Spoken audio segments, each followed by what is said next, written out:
Well, welcome to the Professional Rule Breaker podcast. I am your host, Kathy Walterhouse. And today I want to take a moment and I want to talk about, does what you think matter?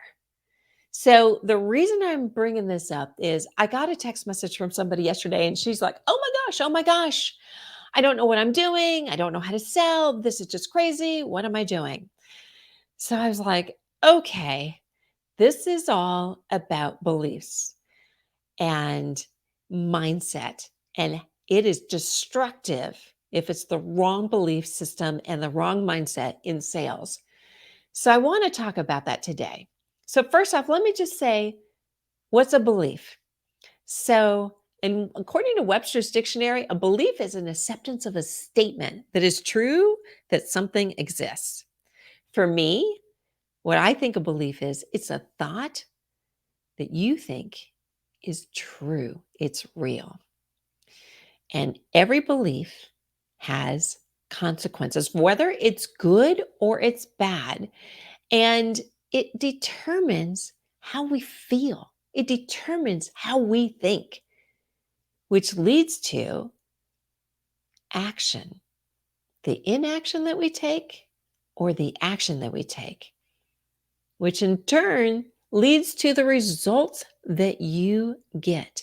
So just remember, every belief that you have has consequences. So if you don't like your environment that you are in right now, then there's something about your belief system that you have to change. So when my friend was frantic yesterday, going, oh my gosh, I don't know what I'm doing. And I'm telling you, she does know what she's doing. But at that moment, she was having the belief that she didn't know what she was doing. And it is something that will sabotage your sales 100% of the time, because mindset is about 70% of selling. If you are not in the right mindset, your customer, your client is going to know in a heartbeat, and they are not going to buy from you. So if you, like, for example, my friend, she was what I call scared selling. She was terrified. She was telling herself that she didn't know what she was doing. So what was her belief? I am terrified. I don't know what I'm doing. How did she feel? Her feeling was that she was scared and that she wasn't good enough. What was her action? It was almost like inaction at that moment. She had stopped selling because she thought she didn't know what she was doing. And then what was the result? The big goose egg that day, because she was so scared. And people can feel it when you're scared selling. They know it. So, what about the folks that think that selling is slimy?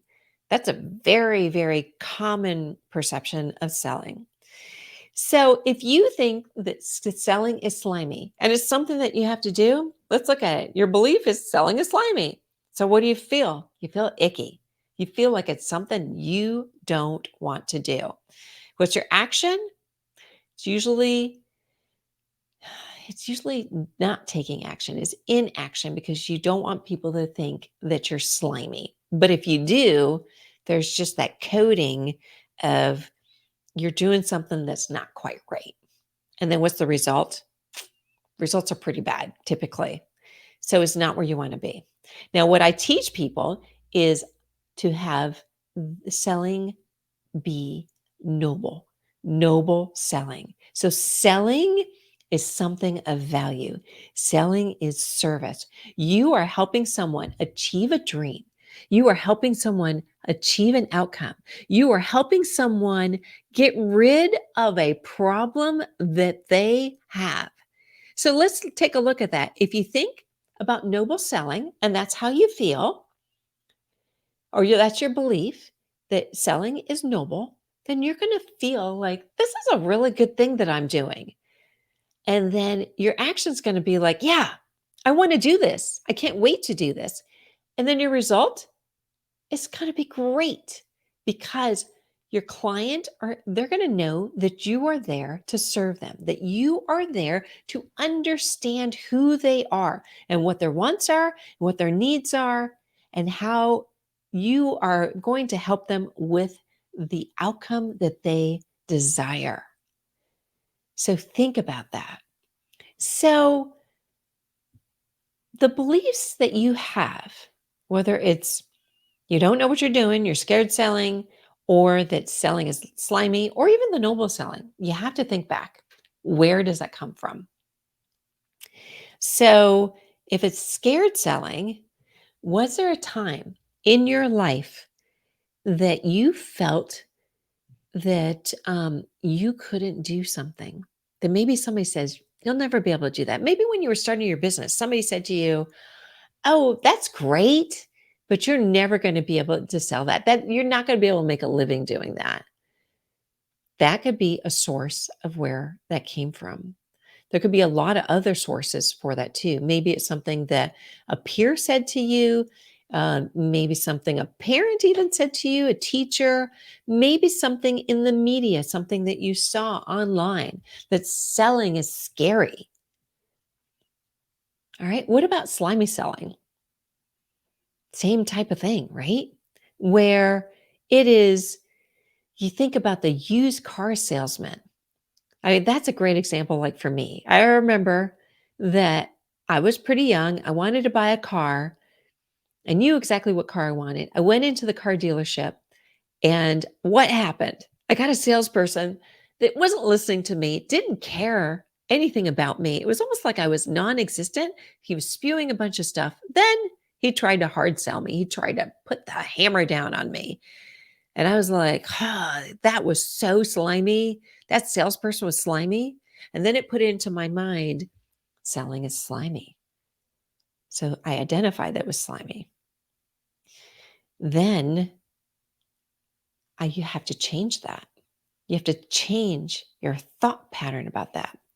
So for me, when I first started, I also not only did I think selling was slimy, I thought it was transactional. I thought it was a numbers game. I thought that, it was dialing for dollars. Just keep on calling, calling, calling, keep on knocking on doors.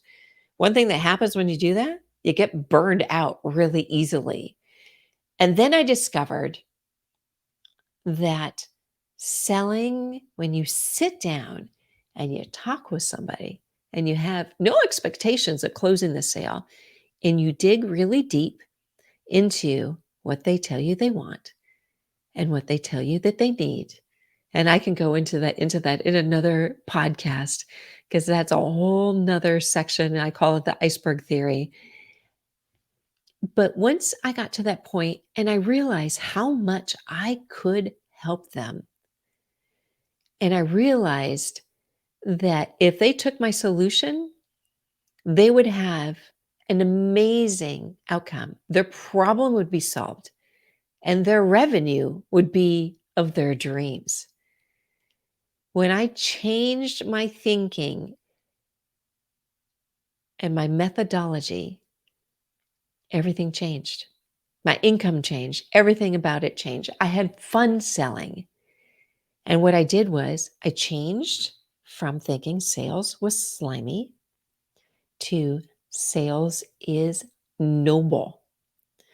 So, how do you do that? So, how do you break that pattern? Because first, you recognize what your belief is. And chances are you probably came to that belief or realizing that you have to look at what your beliefs are because you're having some issue, you're stuck somehow. So, you've identified your belief. Number two, then you got to break your pattern of thoughts. And how quickly can you do that? Like that, in an instant. You can absolutely do it in an instant. I use something that I call the power of no. Is when I say, like, let's just say, for example, selling is slimy. I would be like, no, selling is not slimy. Selling provides a lot of value. It's the thing that makes the world go around. I'm going to make a big impact in somebody's life and I'm going to solve a big problem. So every time you have a negative belief or a negative belief system, the system is really just a bunch of beliefs that are around that same kind of like group of beliefs, you can change that in an instant using the power of no. And what that does when you say it out loud, or you think it to yourself in that subconscious kind of mind that you have, or if you write it out, what you're doing is you are conditioning yourself to have a belief system that is going to empower you.